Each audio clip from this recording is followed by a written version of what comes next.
this. Okay, I start recording and now I go to share screen. Let me hope that I learned the ritual by now. Okay, and what is this? Anyway, I start the PowerPoint. Otto Wagner.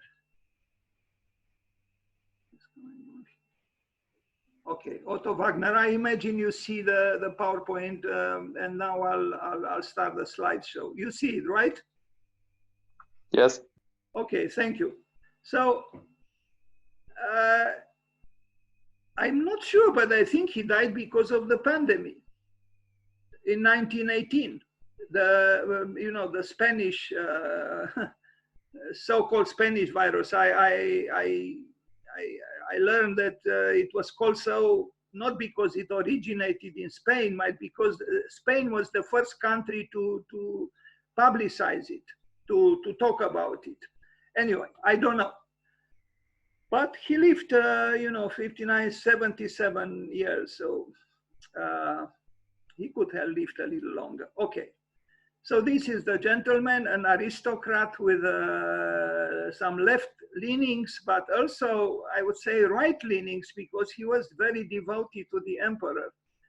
And this is, I think, a characteristic of him that makes him actually interesting.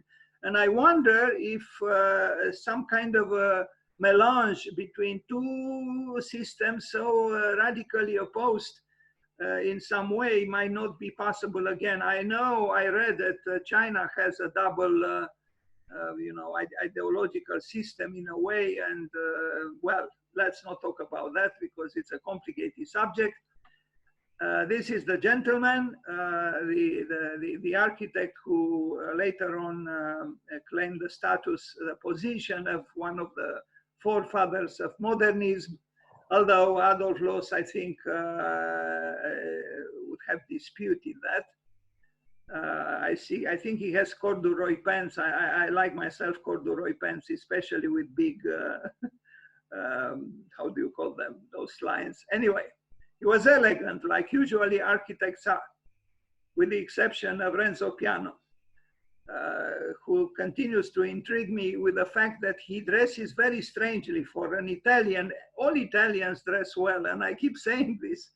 And architects, Italians, my God, they should be in the front line of fashion. And somehow, but in a way, I like it, that he is not very fashionable. Anyway, I like this picture of Otto Wagner in profile. He looks like a man who knows who he is. And I don't think he was arrogant, but maybe he was not too modest either. I saw pictures in Vienna with his office, and there was no woman architect there, just males. What a different world is today. I know at the university here there are more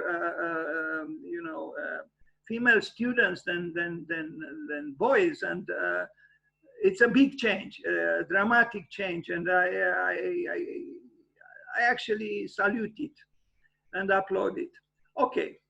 Some drawings. He drew incessantly, and it would be interesting actually one day maybe someone to publish a book, if it wasn't already published, comparing, let's say, the drawings of Otto Wagner with the drawings of Frank Lloyd Wright, who also drew magnificently and abundantly. But the drawings of Otto Wagner are different because they are dealing with an urban context that is different from the one at that time in the United States. And also, of course, with a history that, some would have thought was something beneficial. Others would have thought it might have had some even negative weight. Because when there is so much history, sometimes you could be suffocated by it. Anyway, yeah, drawings. He drew, and he didn't draw as we do, digitally. So everything was done manually. I think in many cases beautifully. Well, this is a recent book, an architectural coloring book. Why not? Anyway. even if he didn't build anything, the many books he published would have assured him, you know, a position, maybe an important position in the field of architecture. But he also built a lot. So I have one or two books by him, and massive books, excellent books, beautiful books published in Austria. And yes, Austrians do know how to make good books, as do the Germans. Well, other people too these days, I guess. Although maybe the book does go through a crisis, you know, I think there is some kind of sunset effect of the book, because in as much as the sun is beautiful at the sunset, when it's setting, I think the book also somehow is going through a crisis, and exactly because of it is very splendid.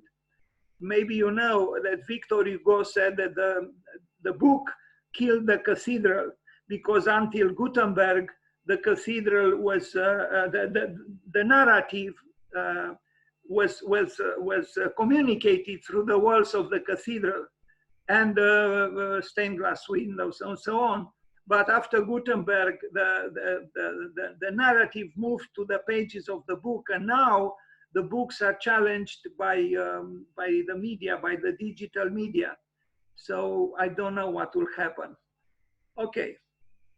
You can see even from these drawings that this is an architect who was still serving an empire which was almost anachronistic at his time. And I still think that some of the fascination he provokes or you know, makes possible derives somehow from the strangeness of the ideological climate in which he functioned. Yeah, because it's almost like a paradox. We cultivated democracy, at least on paper, but perhaps more than just on paper. You know, we democratized societies, yet we are fascinated with Prince Charles and Princess Diana, with other princes and princesses. How do you explain it when we are supposed to be Democrats, but still somehow the aura of the imperial aura of the past attracts our subconscious?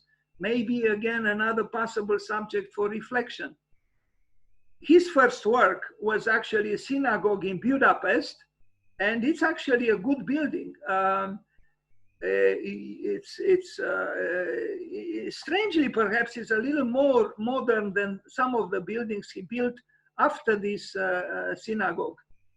I think he won a competition, yes, and it was built. I would say it's not bad at all.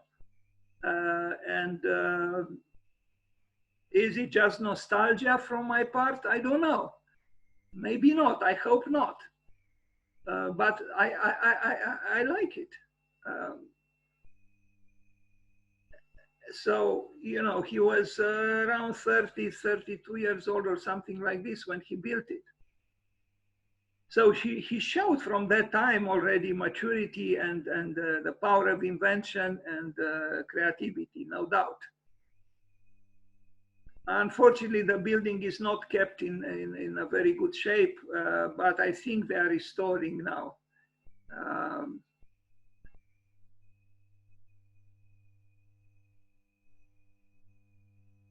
You can see some work is being done here.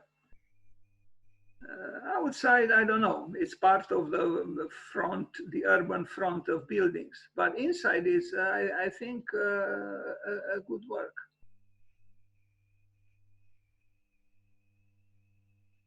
And the drawing, I don't know if he submitted this for the competition. I can't read very well what's going on here, but anyway.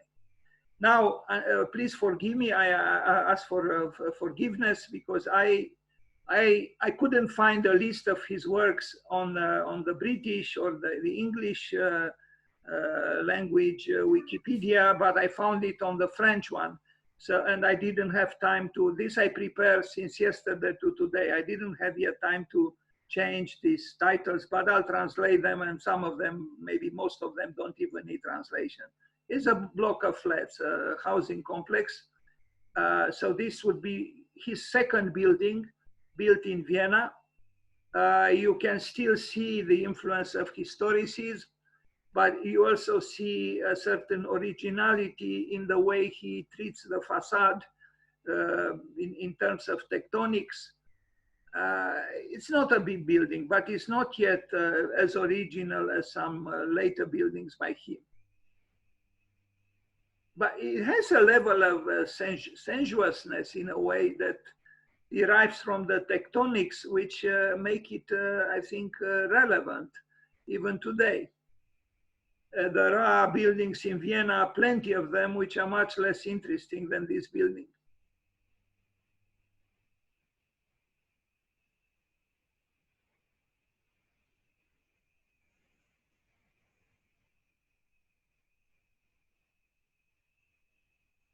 Now, another housing complex, that's how he started. And interestingly, that's also how he ended. His last two buildings are apartment buildings, but you see the difference. He truly moved courageously on the path of simplifying and simplifying and simplifying and becoming more and more what is called modern. Even though this one is also, you wouldn't say is not too adorned, but he simplified more and more, and it was his effort towards modernity. Maybe he was competing with Charles McIntosh and Louis Sullivan. But the gold is still present, you know. And today I thought of a possible pair of words which form together an oxymoron: imperial modern. What about such an improbable so-called style? Imperial modern. How would that be? But this is what kind of I see in his work. Maybe not yet here, but still, even here, there is a tendency towards modernity, but there is also, you know, the breeze, or how to call it, of the imperial air, the aura of, I mean, you know, he was part, and he was in the imperial city par excellence, in Vienna, where the emperor was. And you will see later on a subway station he designed expressly for, specifically for the emperor. Although I read the emperor only used it twice, but Otto Wagner was very, very interested in captivating the attention of the emperor in a way to direct him towards modernism. Okay, another apartment building in Vienna, from 1882. There are still historical elements here, but you'll see he finds his way more and more originally and genuinely. Now, this kind of architecture, you know, where you have the quality of the urban fabric press on you, I mean, force you to you know, certain, and maybe also some regulatory restrictions. You know, I don't think he had too much freedom. He had to conform to the urban fabric. So the level of invention was not always, you know, very high, and maybe it was even, you know, prohibited to an extent.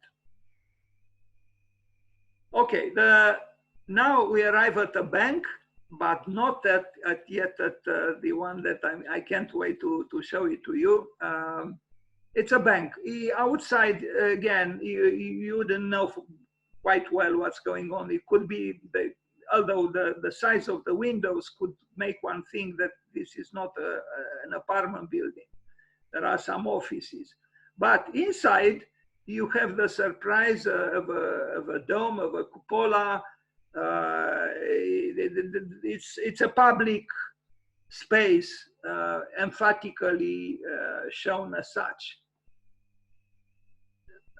This is obviously not an apartment building, although maybe someone like Ricardo Bofill would contradict me and say, why not? I could make an apartment building with a courtyard or you know, an atrium just like this. For those emperors, many emperors who take the subway at 5 a.m. to rush to their jobs at the periphery of Paris. Okay.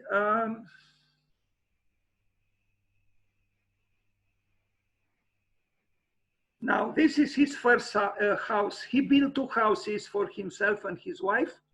This is the first one. It's still kind of bucolic and romantic. You know, you almost feel a certain influence of Schinkel here, because he actually studied architecture with someone who studied with Schinkel.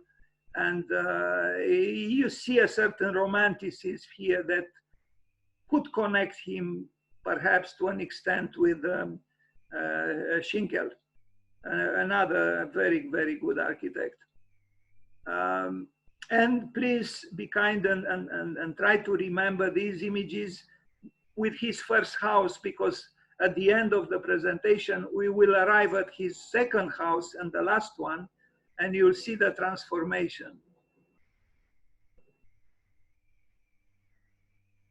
Apparently, he sold this one around 1910, and then he moved to an apartment building that he built at that time, and that's where he died in 1918. I understood that he built his second home for his wife, like to have that house after he was to die, but she died before him. So then I guess, you know, he sold it, or I don't know, and then he moved to an apartment building. But around 40 or so, he lived in this house with his wife. And it is a good house. It is, yeah, you know, it has historicisms, but it has also grace, I think.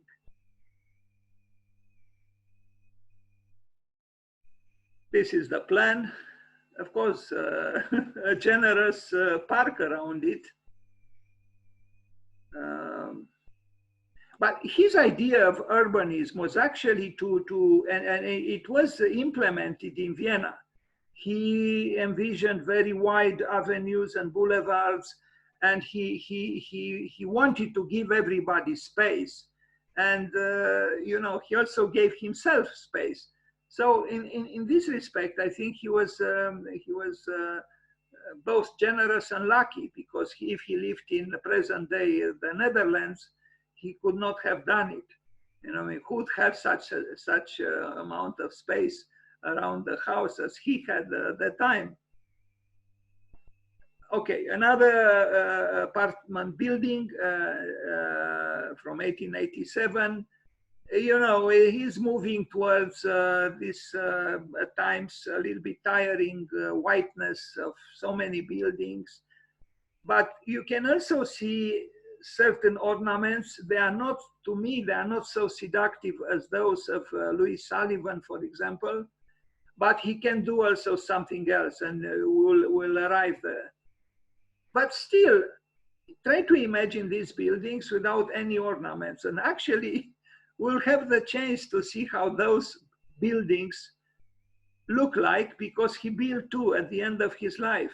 But I think today, somehow, this is my impression, that the ornament is coming back because of parametrics, because of scripting and programming, because maybe we are too tired of white walls, you know, everywhere and every time. So maybe Adolf Loos was only in part correct about what he said. In fact, I thought of writing an essay paraphrasing him, and not call it ornament and crime, but structure and crime, because I think structure, which when it is just by itself, could be you know, damaging itself. I mean, structure, of course, the building has to stand up, but but it can do it with grace or without grace. And I think many buildings that just base themselves on structure do not have too much grace. Okay, so this is another building by him. But you see, in terms of ornaments, that's why I refer continuously to Louis Sullivan, because Sullivan was kind of an ornamentalist, a fundamentalist in the field of ornament. He generated a fresh new ornament because he worked with natural, with the principles of nature, with generative natural forces. And he was not influenced by you know, styles of the past and so on, as maybe Otto Wagner, at least in part, might have been. Although Louis Sullivan also might have been unconsciously, at least, connected with the Book of Kells, which in its intricacies, beautiful intricacies, might show possible parallels or suggestions of some similarity with some ornaments by Sullivan. Anyway, yeah. So another, as you can see, he built you know, a certain number of apartment buildings. This one is a little more difficult to see because of the urban context. It's a more agitated urban context, and the building itself has a certain complexity compared to the previous ones. It was a rich society, as you can imagine. The empire was doing well, and you know, Vienna was Vienna, as Vienna is Vienna today, a very important city. Apparently the most livable city in the world. That's how it was last year, and I think even 2 years ago. It is a comfortable city, it's true. Although psychoanalysis was born there. And I never saw someone like almost identical with a person screaming in the Scream by Edvard Munch, like in Vienna one evening, someone was running down the hill between some blocks of flats in immense psychic pain, because I think that's what it was, not physical. I never saw someone screaming like this anywhere in the world but there. It doesn't mean I saw too many places in the world. Anyway, this is a kind of it's an engineering work. It's also a barrage. I don't even know if there is this word in English, and the bridge, but it's the Bridge of the Lion. A student yesterday asked me, you know, what is the relationship between a bridge and the architect? And I don't know if I explained very well, but I told her that today I will show a bridge by Otto Wagner. And what a bridge, no? It's the Bridge of the Lions. You see, those lions do have their power. Of course, if the lion doesn't have the power, who else? But I wonder why we don't vivify our you know, buildings and our bridges and our many constructions with some kind of you know, flora, fauna, you name it. Something relating to nature and also to the inner nature, because there is hopefully sometimes a lion within, at least in some of us, especially those born in under the zodiacal sign. Anyway, yeah, so he did, as you know, and we'll arrive there, he did many subway stations, and he was in charge with a metro system in Vienna in 1900s, and he did a great job. And I read that he hired 70 artists and designers to work with him, and what they did then, so 100, 120 years ago, is still very valid today.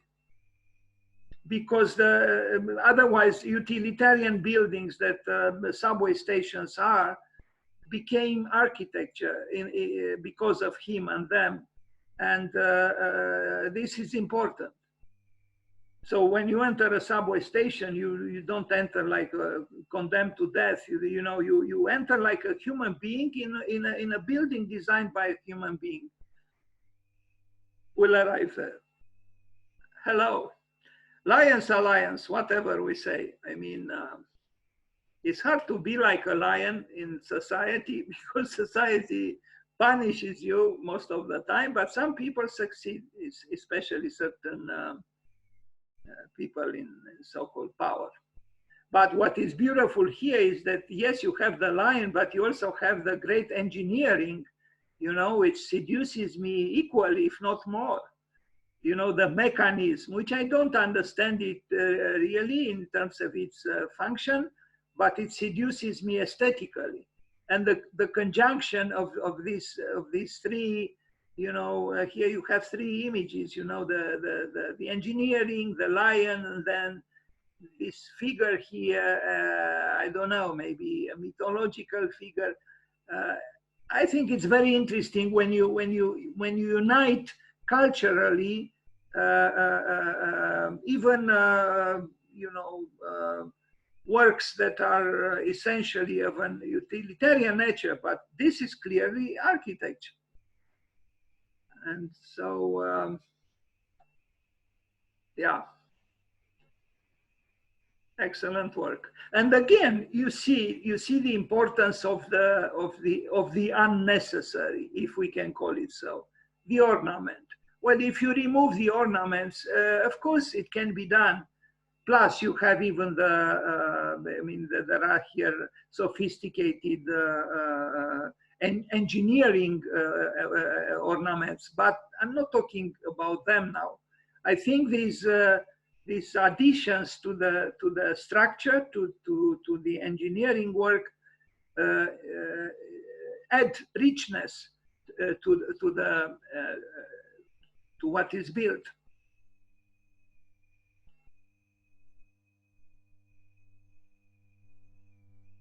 Yes, it is a leaf in iron, but I think it's very pleasant.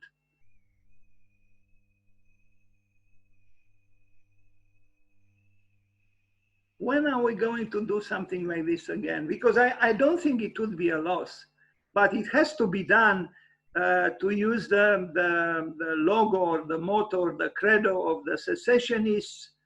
And I will end actually this presentation I'm anticipating with what is present on the facade of the secession building by Ulbricht, to every time it's art, and to art it's freedom. So yes, we cannot and we should not copy from the past. We should express our time, but maybe we will reconsider our relationship with the world, with nature, with history, with myth. Another building, this is also called Haus Gustav Mahler, the great composer.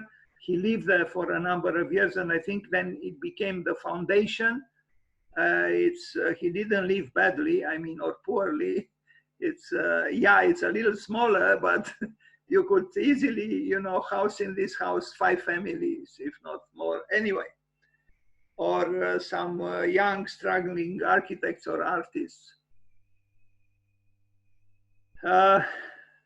Here again, you have the impulse that the Austrians, the Viennese have, because on one hand, they love clarity and order and structure, but they are also attracted by what Jugendstil so fervently showed.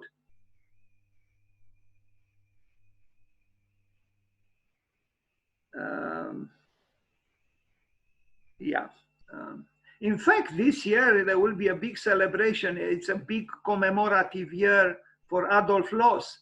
And I wrote already the text for a possible competition for a new ornament. Yes, to be polemical towards Adolf Loos. And if you want, I can send you the text, whoever wants to read it. Okay. Dan, can I interrupt you? Of course, please. Yeah, I'd like to know how these sculptures are made, because I don't think they are carved out of stone. They are probably cast, probably with cement or something else. They are cast statues. I think That so too. Yes. yeah, Yes. because the ornamentation I see all over Europe, it would be very expensive if they carved it out of stone. Well, it depends, but yeah, in this case, I think it is cast sculpture. Is not carved in stone. No, Okay, like thanks. in the temples in India. No, we can't afford Yeah. that. Thank you. You're welcome. Those are beautiful. Those temples. Okay, so inside, you know, it's inside of a a house, but an urban house. Now we arrive at the Système Ferroviaire Métropolitain. So it's the metro system of Vienna, which is complex and it functions very well. Of course, the subways are always in time, one after the other. You don't wait more than 2 or 3 minutes and another one comes. But the subway stations, it's a constellation of buildings by Otto Wagner and his team. This is one of them, which I know very well. And there is a famous flea market here, which I enjoyed going to on Saturdays. But he built several, and you'll see 2 or 3, including the very famous one, which is very accomplished near Schönbrunn for the emperor. That was to be his his personal subway station. La Station de Metro Karlsplatz, so Karlsplatz from 1898. This is also a famous one, and it is praised for its balance between structural clarity and ornamentation. And yes, he uses gold because again, at that time there was the empire was healthy and alive.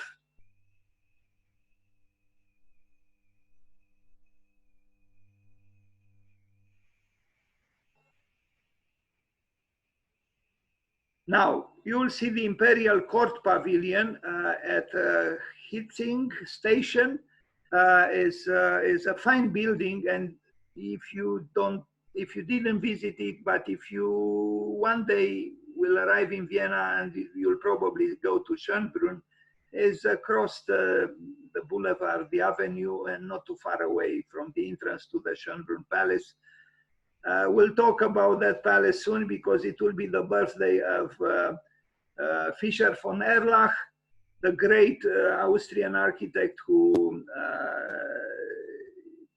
is at least as important as Otto Wagner, a giant himself in the field of architecture in Austria.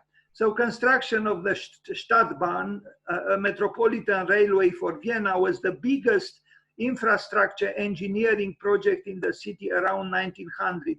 Otto Wagner, the pioneering modern architect of his day, was commissioned to design the new metro lines and station buildings, which remain a striking feature of Vienna cityscape to this day. It was on Wagner's initiative that a pavilion was specially built for Emperor Franz Joseph and his innermost circle of family and courtier at Hietzing Station. Designed in unique modern style and completed with opulent Art Nouveau interior decoration in 1899, the building was to serve all the needs of the emperor and his entourage. That Franz Joseph actually used the pavilion only twice for a trip on the Stadtbahn was of secondary importance to Otto Wagner. His main concern was that the imperial splendor which the Supreme Court cast over the little building should bring a breakthrough for modern architecture. After extensive renovation and restoration works, the court pavilion has now been reopened to visitors. It is a potent embodiment of Otto Wagner's artistic vision, which was to inspire the development of 20th century architecture. Here it is. Now, maybe maybe we wouldn't call it modern with so much conviction, but it is. If we compare it with the other buildings built at when Wagner conceived and built it, and it is an excellent building. I mean, if you build something kind of like this today, I don't think you'd have reasons for unbearable shame.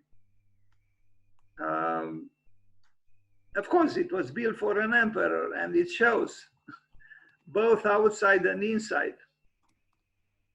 But now it is a museum, and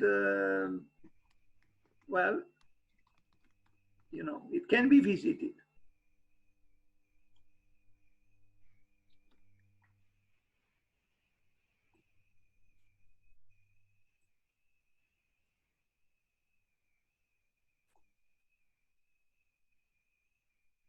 And although it is a little different from the other subway stations, you can tell that it's part of the same, I like this word, constellation of subway stations.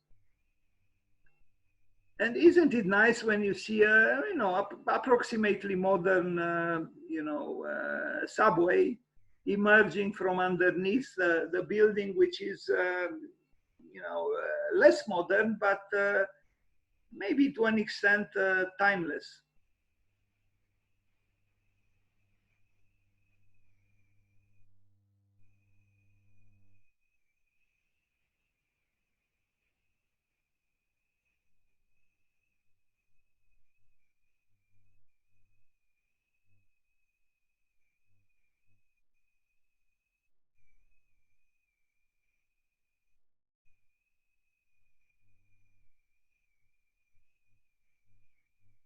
Okay, now this is a very famous apartment building by him. And after this, you will see, well, he built two apartment buildings, one next to the other, one near the other.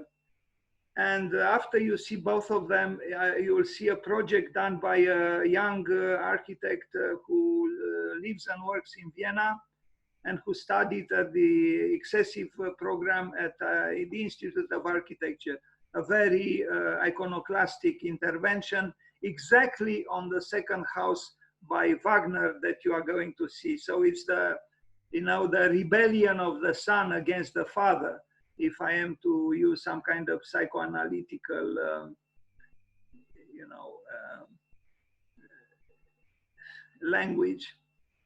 Well, you see, the ornament is all over, but why not?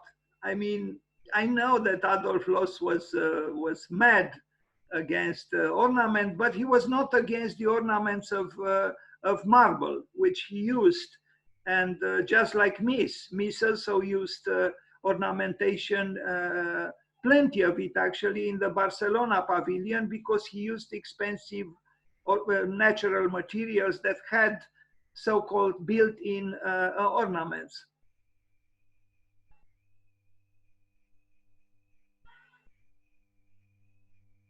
So this is, you know, is probably present in most histories of architecture, of an important building by Wagner, an apartment building.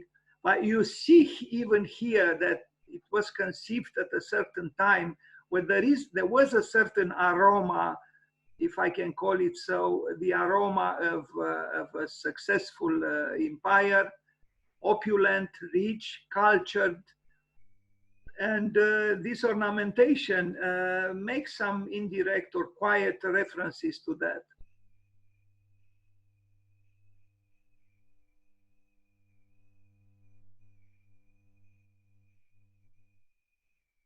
Now here you see the two buildings. They are both built by him. And the intervention of the angry young man is on the building on the right. You'll see it, and you'll be probably maybe even disturbed or shocked. I'm anticipating a little bit. The cornice is very important for him, you know, as it was actually also for Louis Sullivan. We don't reflect so much on the value of the cornice this day, but architects in the past paid a lot of attention to it. And you might say, well, what's the meaning of it? Why should we be so concerned with it? Because it's far away, it's up in the sky, it's, who sees it? But, you know, it has its importance, without doubt. And you see the crescendo, you see a growth of the ornament. It becomes more and more elaborate and richer towards the upper part of the building. Just in the case, as in the case of Louis Sullivan. So the closer you come to the sky, the richer becomes your building. It is as if the building wants to express its exuberance the closer it comes to what is above. I hesitate to call that, but you know, some people call the above in a certain way, other people in some other way. So these two buildings that you see here were designed by him.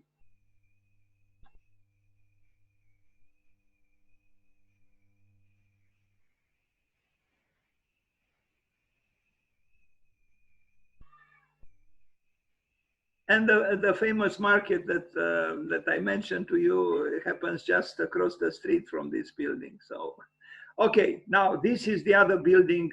So the one on the right, also designed by Otto Wagner.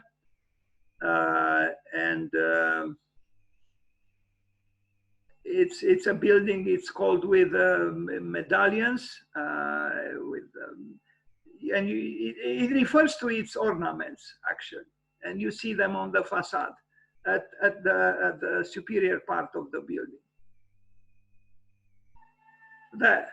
Now try to remove them and then you'll see an impoverished building.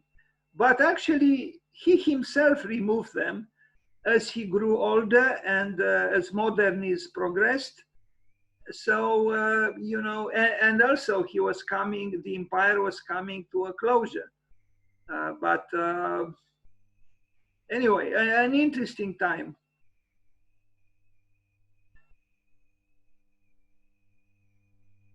Whatever the adversary of ornaments might say, I think creating ornaments is rather a joyful activity.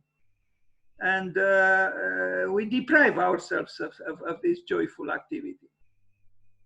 In the name of space, we are obsessed with space, you know. As far as I know, Palladio doesn't use the word not even once in his 4 books about architecture. People didn't talk about space. We talk only about space.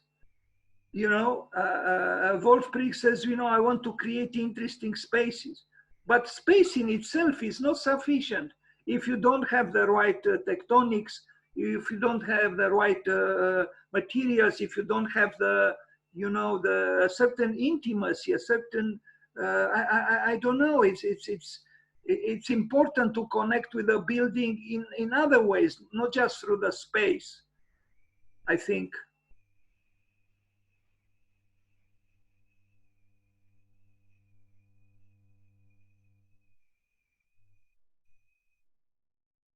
To me, ornaments connect with the contemplative side of life, with vita contemplativa, and we did everything in our power to neglect vita contemplativa, in fact, to kill it.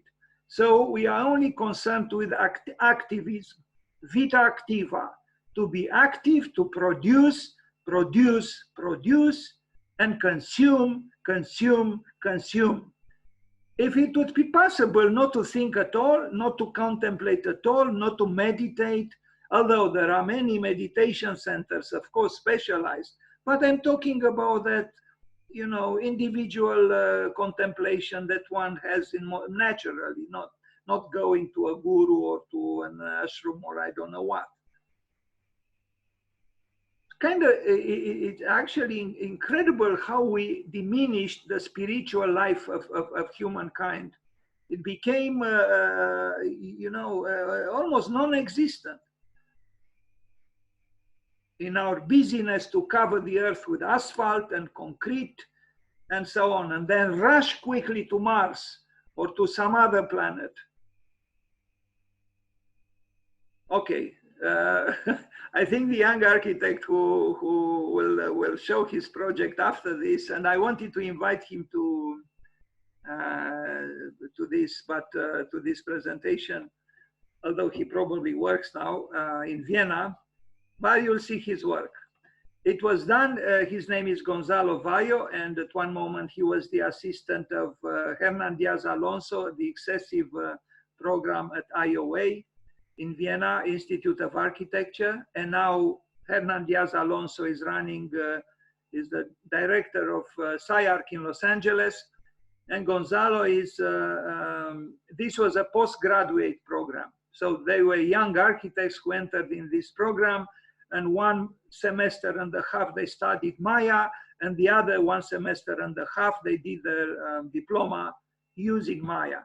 But this is a project that he did for a kind of a call for entries that I launched called Tattooing Vienna. And look what he did. You see the building by the buildings. Well, only one of them is still alive in this irreverent proposal. The other one by Otto Wagner was destroyed by Gonzalo. You see here the plans of his building. Of course, you cannot do this with a T-square and a rectangle. You need Maya, or you need some other present-day technology to visualize it, to draw it. And it is, of course, it is a reaction, maybe even of envy. The son is competing with the father. The father achieved glory, and the son is coming from behind and saying, wait a minute, I want to say something too, and I'm going to demolish your glory. I am going to ruin your masterpiece, father. So yes, it is a parasitic structure of monstrous dimensions. Probably it is the expression of someone who is dissatisfied with a certain, luxe, calme, volupté that, some I see associated with Vienna. Anyway, it is what it is. Sometimes we attack even what is pleasant. We get bored even of what is luminous and peaceful and pretty. I'm not saying that Otto Wagner's building was pretty or is pretty, no. But here is obviously someone who is rebellious, maybe in a kind of a juvenile way, vis-a-vis the work of the father, if we can call it so. But this is also the product of a certain mentality and a certain form of aesthetics that was promoted in that program, which does not exist any longer at IOA. But it was an interesting school, I think, or program of an interesting school. You see, it's also bringing in, I mean, you are demolishing it in order to vitalize it, to make it vital, to problematize it, to question it.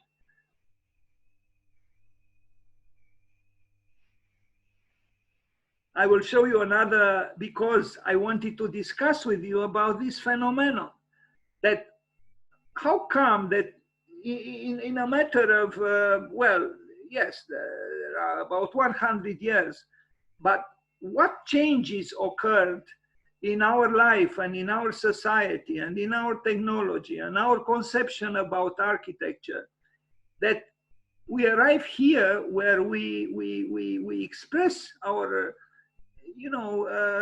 complex feelings in violent ways. And I mean, I am very curious, and it's impossible for me to find an answer what Otto Wagner would have thought if he saw that a young architect of the present did something like this. It didn't really matter that if it was done for his or on his building or some other building. Okay, so now we see a very famous work by him. This is the postal office, but it's a very ample building, and it's present probably in almost all histories of architecture, especially because of its interior.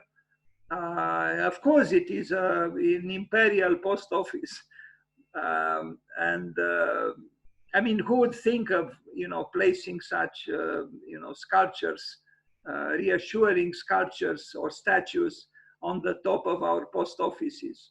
Only Michael Grace, perhaps, but he's not alive any longer. The inside, though, is exquisite, and is an example of, because actually Otto Wagner loved functionalism, and he even promoted an architecture which found beauty in expressing, the functions that it was made for. But it's not a dry functionalism. So him, exactly like Louis Sullivan, understood in a more subtle and in a deeper way what it means, a correct relationship between form and function. Because, I mean, here there are many examples, and unfortunately I do not have pictures with the details. Also the materials he uses. I mean, this is a modern building. He uses aluminum, he uses concrete, he uses glass in this way. So it is a modern building, but also animated by a sense of history and a sensibility that is more nuanced and complex. It's a very, very fine building. I have been here 2 or 3 times, and every time I admire it. And the students I came with here also admired it. It doesn't function any longer as a post office, or at least when I was there, but it doesn't matter.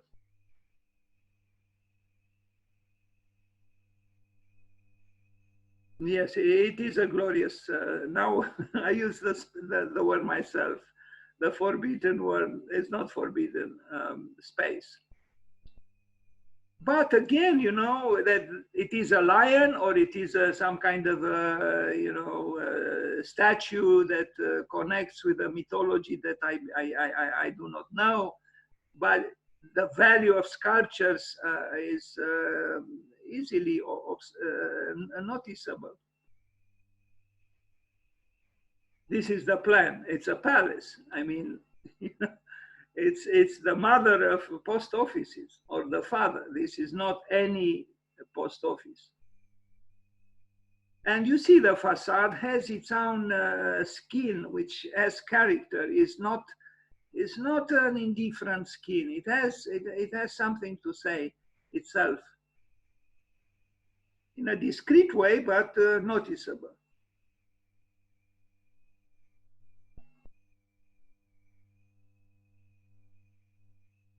Okay, now, because I like sometimes dialectics, right across the street, a little bit diagonally, but across the street from this famous building by Otto Wagner is a famous little building by Kopp Himmelblau, a penthouse or a rooftop remodeling. And from one, you can see the other building, and vice versa. It started like this, with a very, lyrical drawing, if you want. At that time, I've heard Wolf Prix saying, me and my partner, his partner at the time, they were doing architecture by closing their eyes and exploding with lines on paper. And after a while, they opened their eyes, and then they tried to make sense of that agglomeration of lines and make the building out of them. So the building, again, it's incredible in a way that, less than 100 years later from when the post office was built, something like this would be built. Again, I'm very curious what Otto Wagner might have thought.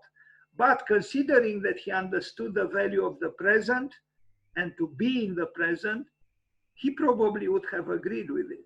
Because we live at a time when I think it's more difficult to sustain an aesthetic statement that is placidly self-satisfied and not sufficiently dynamic, or maybe even with a certain percentage of anxiety, built-in anxiety. This is almost like a giant insect on top of the old building. Yes, the functionalist would lose his nerves or her patience, because many things here are of an irrational nature, so to speak. But unreason, I think, is part of creativity, in fact, a significant part.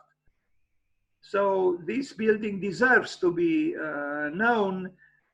I'm not so sure about that table and those chairs. You see, even the deconstructivist, doesn't matter how much he or she deconstructs the building, but when it comes to stairs or conference tables or chairs, we are back to the old story. So there is some kind of a contradiction here, you know. Okay, deconstruction, but that deconstruction ends at the conference table and the chairs and some other things here in the apartment. Anyway, but it is an interesting addition at the top, on the top of that building. Now we see a famous church by him, the church St. Leopold, or Steinhof is known as Steinhof Kirche, 1903, 1907. So its construction ended 11 years before he died. It's a fine work, and he had also great collaborators like Koloman, Moser, great. He was a colleague in the secessionist movement, a very important one. There was brilliance then in the Viennese culture, and that kind of brilliance. If you are so kind to turn off the microphone. So that kind of brilliance, I think, is endlessly inspiring. These are done by Koloman.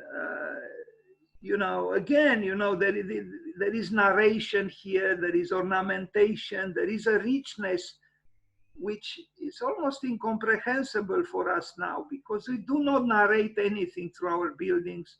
Now, of course, this is the biblical narration, but I don't know. I actually think architecture could earn a lot and gain a lot from narratives, you know, a narrative architecture. Although, as I said other times, and I ask for forgiveness that I repeat something I said before, I agree with Paul Valéry, the French poet, who said that there are three kinds of builders.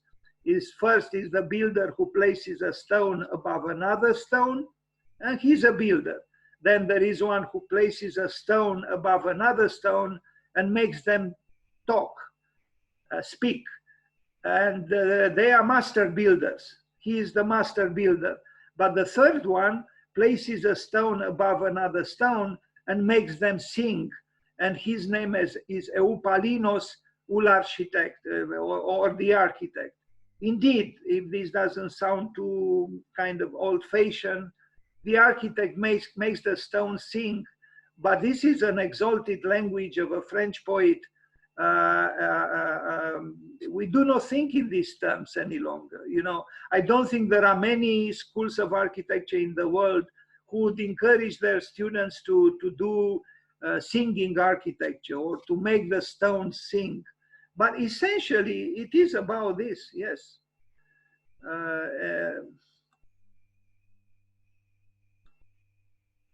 A good building, and it is modern. It's a white cube, and but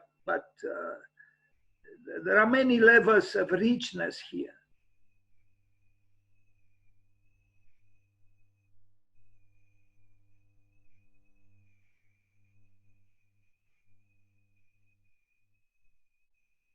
And that dome is splendid.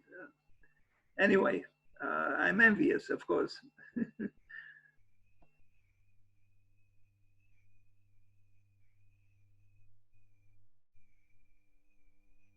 almost as nice as the angels at Chartres, although, you know, much more decorative, but it is convincing, I think, and it is an impressive figure. And the gold is not vulgar, somehow is not.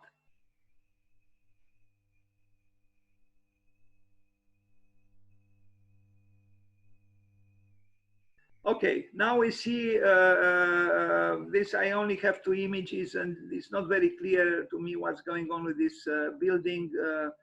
It is left, you know, unkept. So I want to insist on it. There's now some kind of restore on there. It's very strange. This is, of all buildings by Wagner, this is the one that is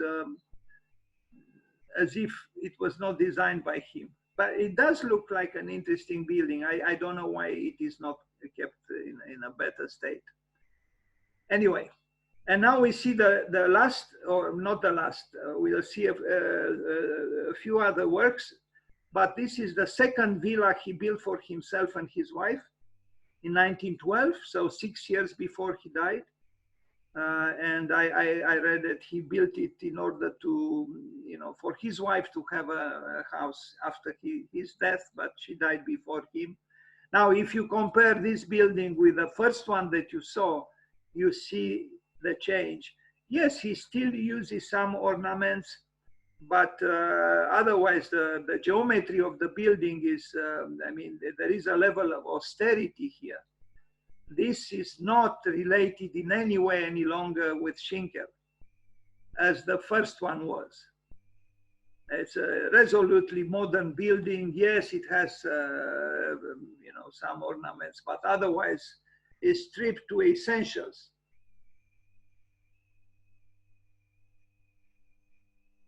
Even the drawing somehow changed.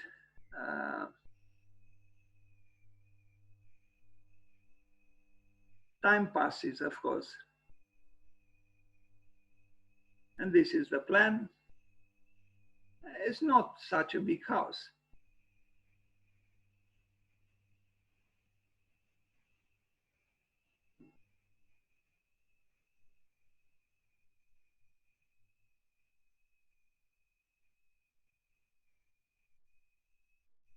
But the entrance still, you know, it is an entrance of a human being into a building made by human beings. In other words, that transition between the outside and the inside, which the entrance into the building means, receives a special attention. And even the artwork above, you know, I don't know its symbolism, but you know, it is intriguing, you know. We don't do this sort of thing these days, you know.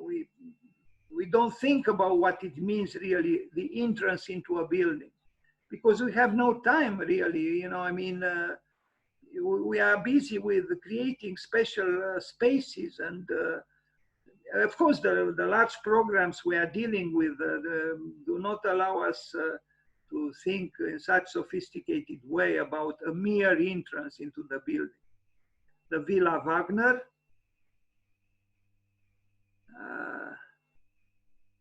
so we see there now some kind of a soldier killing the beast, or I don't know.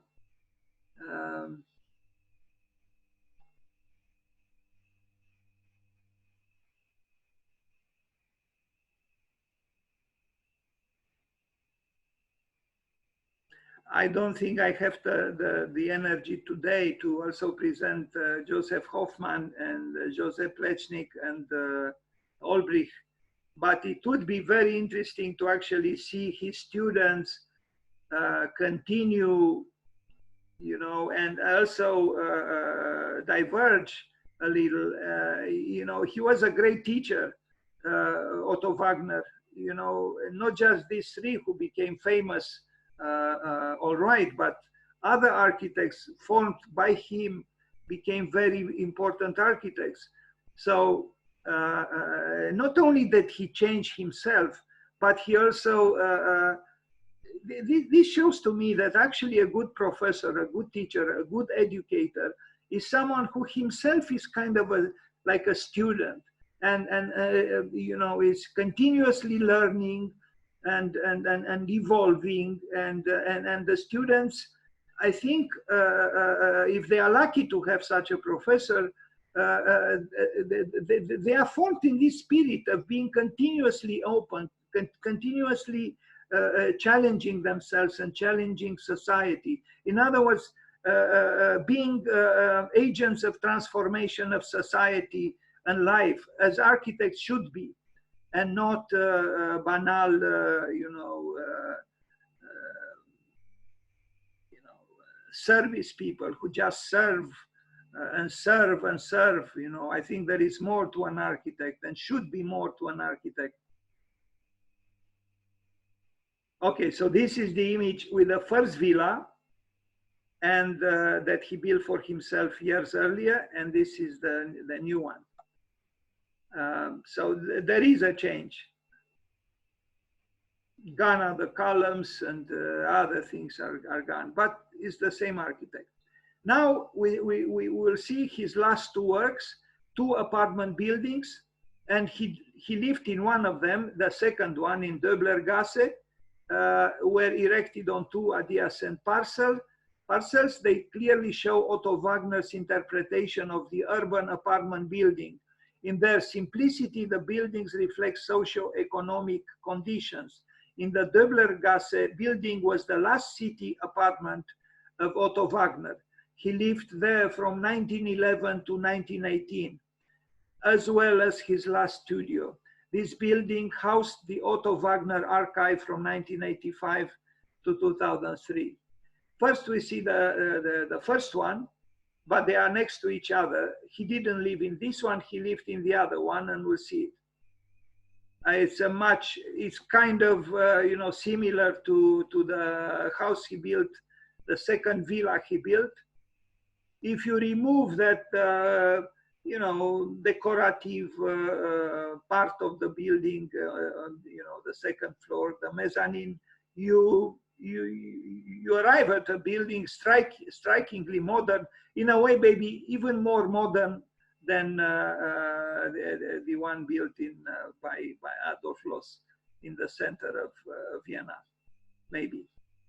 But his sense for a simplified form of ornamentation is present, and I think in a positive way.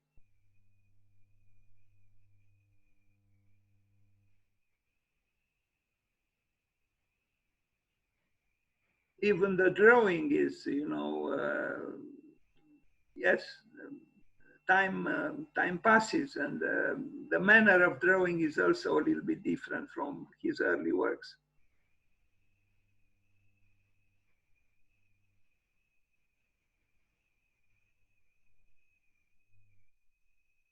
Okay, so this is the last building I will show, and this is where he lived between 1909 and no, between 1911 and 1918 when he died.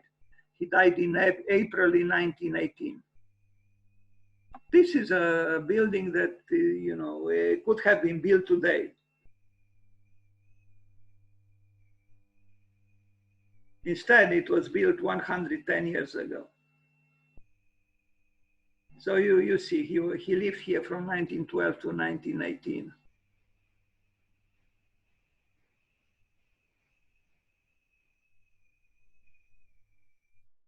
It has quality or qualities inside as well.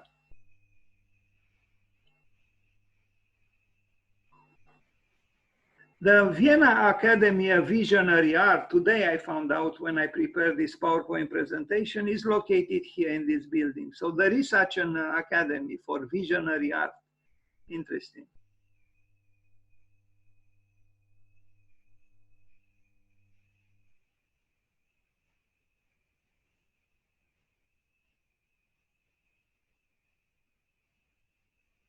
Now, this is an image from his first villa. A difference now, between this building and you know, his interior at that time. Quite a difference. Okay, and now I end with 3 images. In fact, just 1 image and a text written twice, once in German, the second time in English, translated in English. This is the call to arms, in a way, of the secessionists. It is on the famous building by Maria Olbrich, built by him for the secessionists, and Wagner was a member of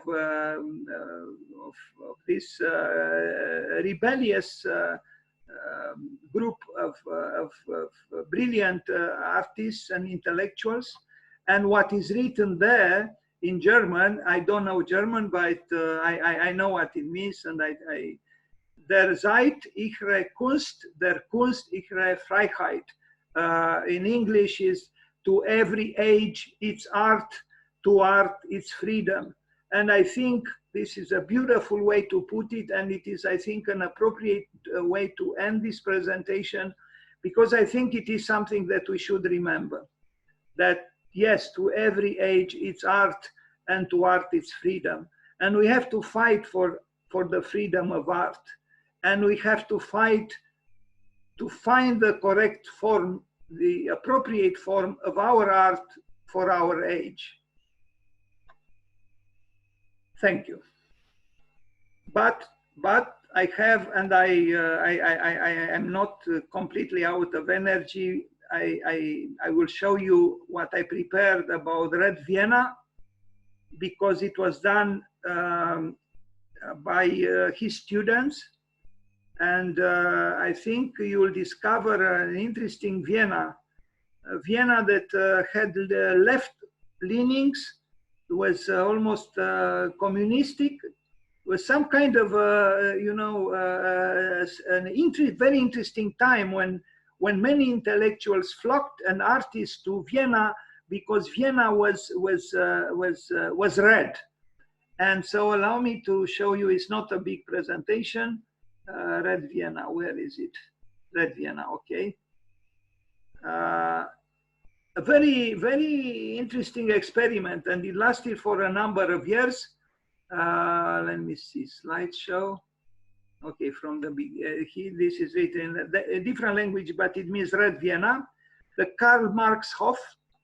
I mean, can you imagine in Vienna, Karl Marx Hof? Of course, those who lived under communism in Eastern Europe would turn their head now, because they would not sympathize with this name and with such activities.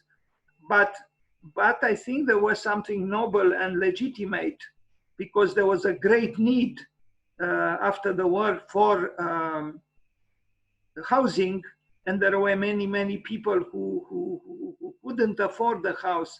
So social concerns were quite legitimate and noble. But this is the building. It's actually, I think, considered the longest housing complex in the world. If you add all these courts, I think it's 1 kilometer long. And you know, the image, yes, is red, is Russian, is Sovietistic, if I can invent an impossible word. But it's a good building. It's a good building, and it was built by, I read, some of the students of, former students of Otto Wagner.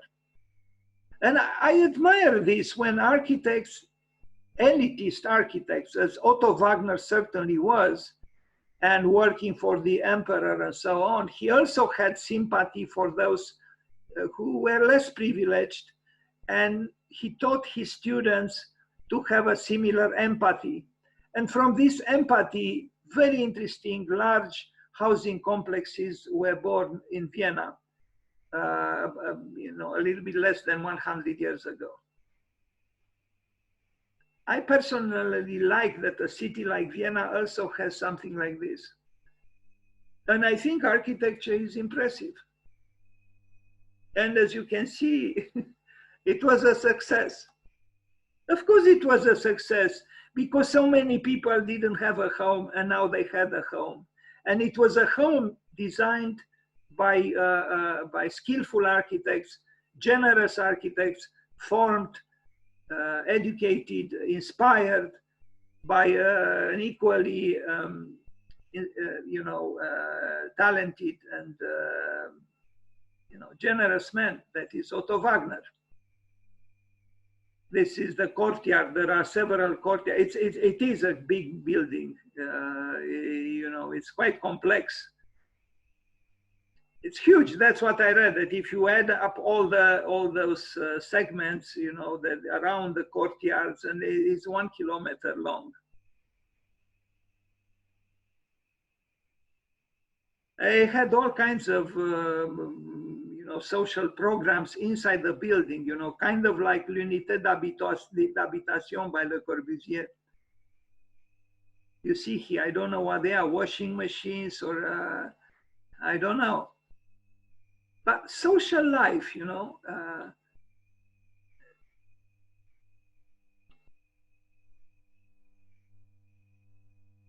Red Vienna.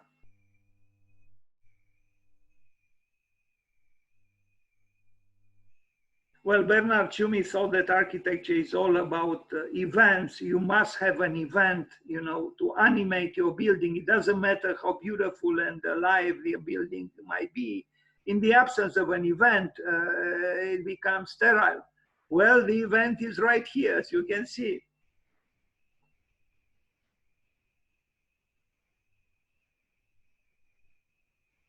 You see, world's longest building. And long it is.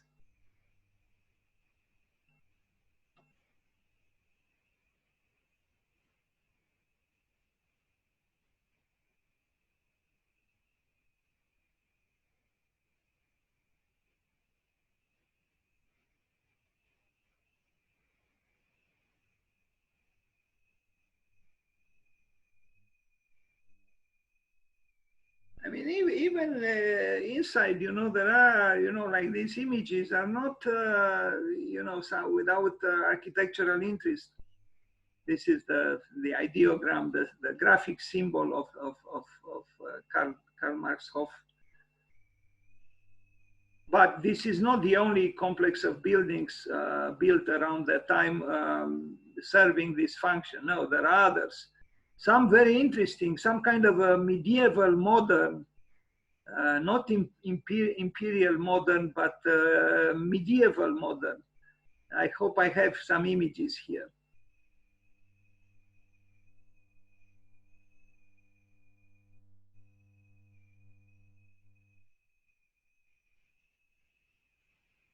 I said it before and I'll say it again.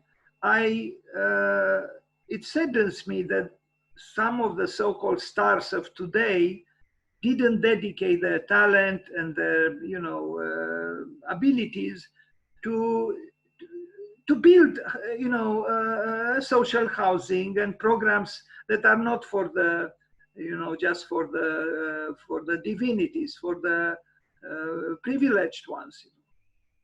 Frank Gehry didn't do it. Zaha didn't do it. Rem Koolhaas didn't do it. But Louis Kahn did it. Alvar Aalto did it. Le Corbusier did it. Frank Lloyd Wright did it. I mean, his Broadacre City is a, he thought for almost 10 years about, affordable housing. What is it about our time that is more concerned with a pair of shoes and with fashion than to provide, decent housing for so many who do not have it? I think something is wrong. I mean, nothing wrong with shoes, but is it really such a priority? So socialism plus nationalism, you had both somehow animating these programs. It was an interesting time in a way. You have on the left the social housing, and on the right something very different, of course. So social housing, Red Vienna, another housing complex built mainly by former students of Otto Wagner.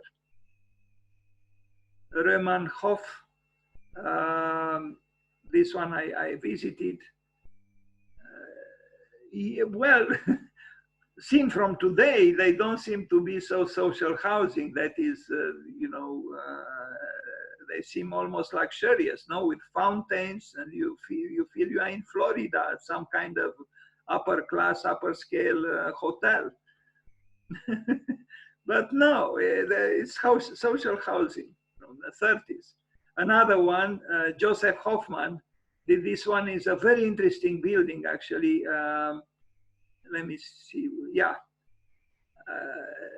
Yesterday I showed the works of Oswald Matthias Ungers. This one is something that he might have sympathized with, or even Wittgenstein. It's an interesting building and very unadorned, although Joseph Hoffman was quite capable of ornamentation. Another one in Vienna, 1926, 1931, very large, you know. I mean, these are indeed for society, you know, not for, you know, a couple of families.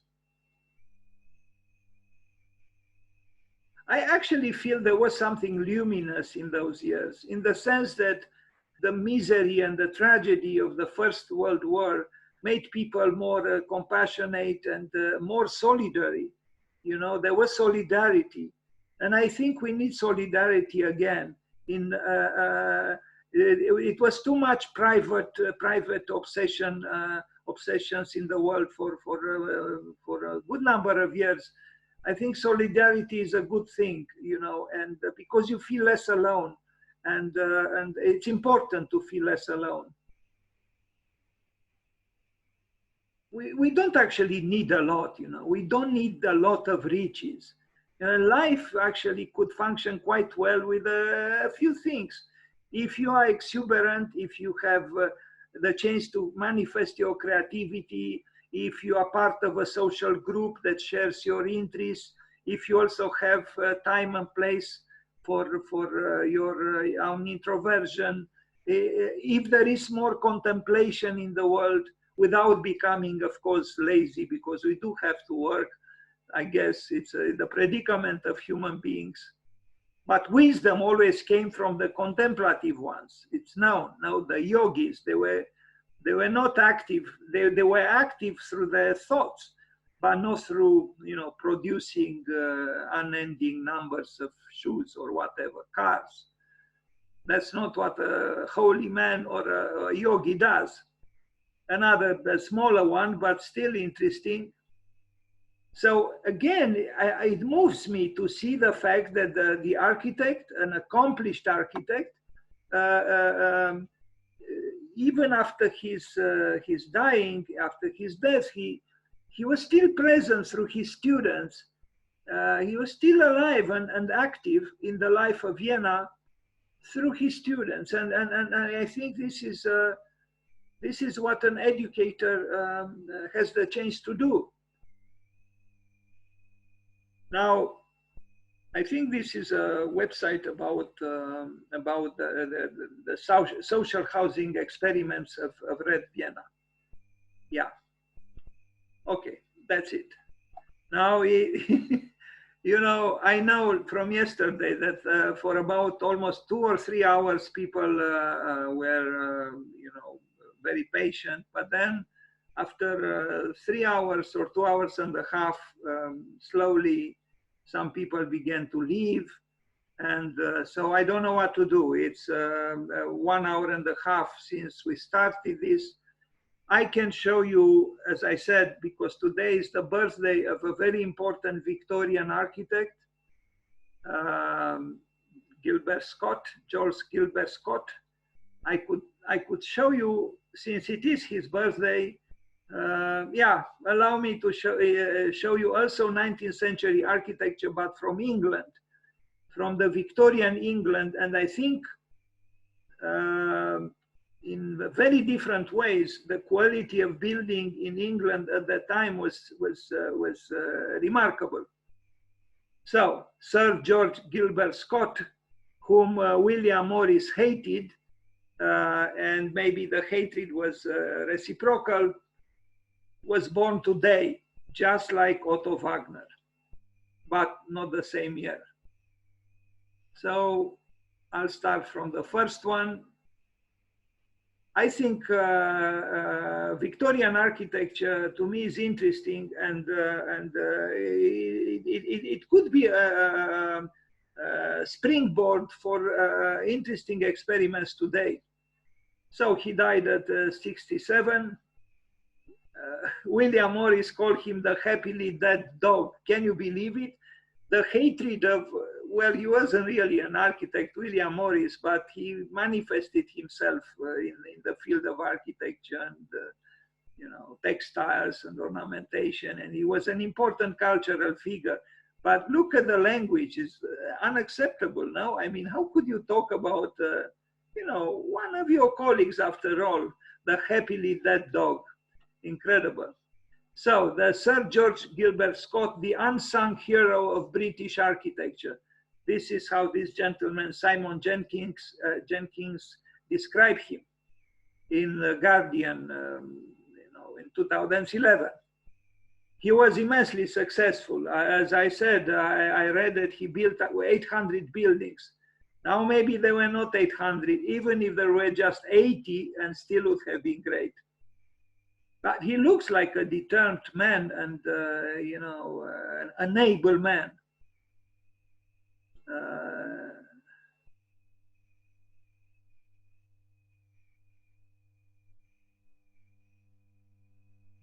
At that time, they built many, many churches.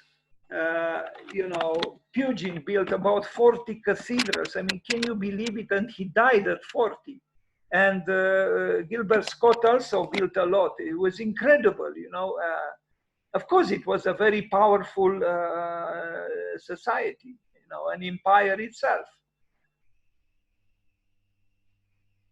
Doing quite well. I think Queen Victoria somehow, because through her longevity in a position of power, supreme power, provided that stability society needed in order to design and build and build. So Sir Gilbert Scott was a prolific English Gothic revival architect, chiefly associated with the design, building and renovation of churches and cathedrals, although he started his career as a leading designer of workhouses. This is very interesting. You see, over 800 buildings were designed or altered by him. Scott was the architect of many iconic buildings, including the Midland Grand Hotel at St. Pancras Station in London, the Albert Memorial and the Foreign and Commonwealth Office, all in London, St. Mary's Cathedral in Glasgow, the main building of the University of Glasgow, St. Mary's Cathedral in Edinburgh, and King's College Chapel in London. Not bad. Midland Grand Hotel, London. I mean, you know, it's a palace. Look at the interior, you know. Yeah, you could say, what's so great? Well, the richness of this interior easily puts to shame many of our buildings. Because again, it's not just about space. You know, there is, yes, an interesting space, but that's not just it. Anyway, for some, this would mean heavy, highly, you know, suffocating architecture. I don't know. People lived quite well in the 19th century in such an architecture.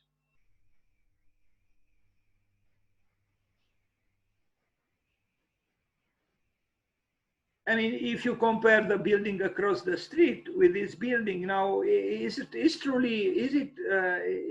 building on the right really an advancement of the art of architecture?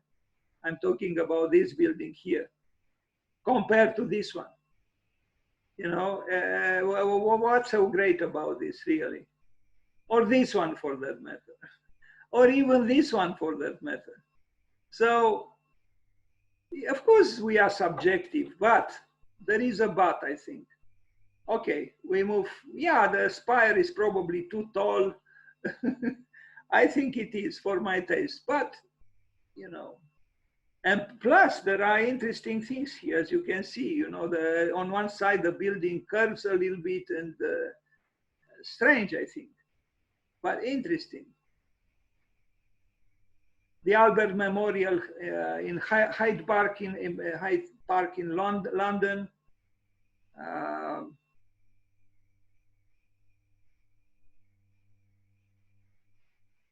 Now, yes, compared to Otto Wagner, this is a historicist architect. I agree. But I came to believe that historicism is it's not all bad, actually. Although I would understand the irritation of someone who, you know, claims that true originality is fracturing yourself from the past.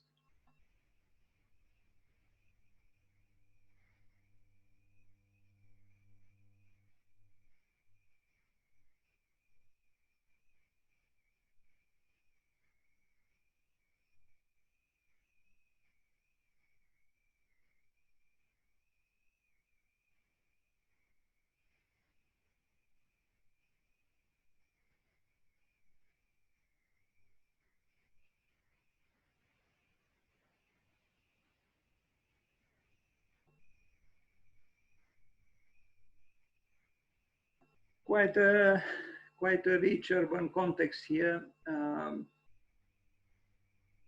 So this historical continuity has its meaning, you know. I sometimes wish we demolish less. But I also understand when I see so much, illustrative effort, I almost feel tempted myself to say, the arrival of modernism had its raison d'etre. Now, another building by him, he, maybe after Otto Wagner, he appears problematic in the sense that, his originality maybe is not his greatest attribute. Or maybe if we see this after at Vienna, but I imagine London is quite proud of his heritage.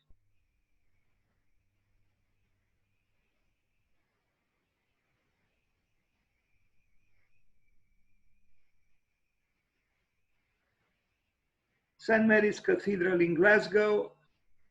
There are many such churches in Great Britain, smaller or larger.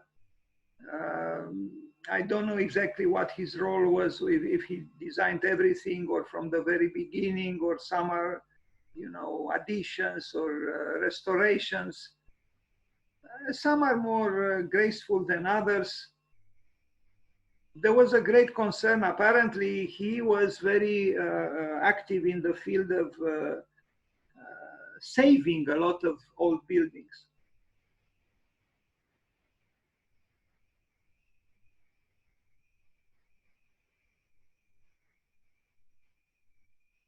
St. Mary's Cathedral in Edinburgh.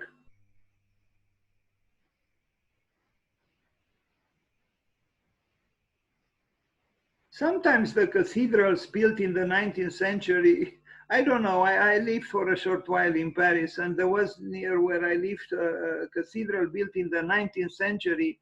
Maybe my judgment was impaired, but I liked it more than, I know you will never say hello to me again, but I liked it more than Notre Dame. It was from the 19th century, but I don't know why. I even thought it was a little bit more authentical, although it could not have been in a certain sense. But it was not so cleaned up for the tourists and all the rest. I don't know. There are smaller churches or smaller cathedrals that are very satisfying, if we can use such a word to describe a cathedral. A satisfying cathedral. No, it doesn't sound right. Forgive me. Please forget I said this. But this is a big cathedral in an important city, of course. Many such. Maybe one day we'll talk about Pugin, who died mad at 40, and he built a lot. And he was obsessed about neo-Gothic. architecture. But the whole 19th century England was fascinated by the Gothic, and I think the Gothic in other parts of Europe was less influential. University of Glasgow, quite a huge building, and again the spire alarmingly tall. Now, of course, if we compare him to Mackintosh, Mackintosh was a superior architect because there was an advancement of the art of building, and you know, it is not by accident that Mackintosh was considered one of the fathers of modernism, something Scott would have never aspired to be and never was.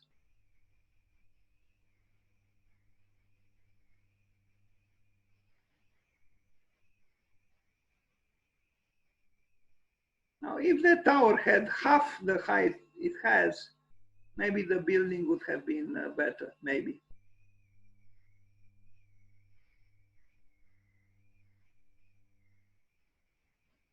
You see these interiors with their statues, with the portraiture and so on. There is a level of narration. Something is being narrated here, having to do with the history of the place.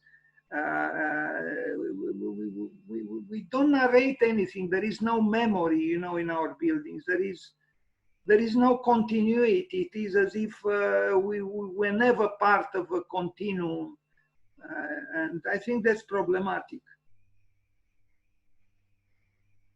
Anyway, I'm beginning to be a little tired. You must forgive me. I don't think I will be able to talk about, although maybe if I rest a little bit, you know, to start with Olbrich and Joseph Hoffman and Joseph Plechnik.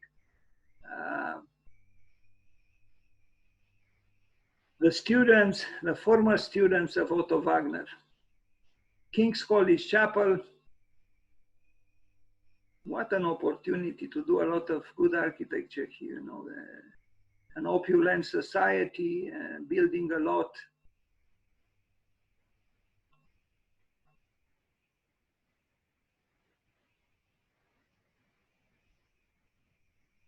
I never really liked in the past the 19th century. Maybe something wrong with me now that I am here. I am presenting a 19th century architect.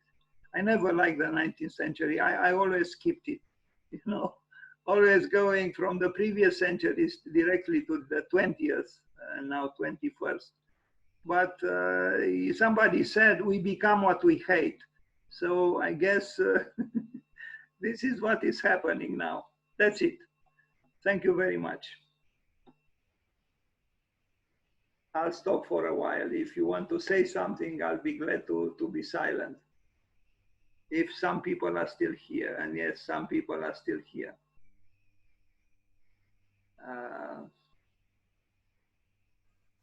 Hello, Craig. Hello, Bruce. Hello, David. Hello, Ina. Hello, iPhone. Hello, Michaela. Hello, Varsal. Hello, myself. Melissa, hello. Hello. Hello.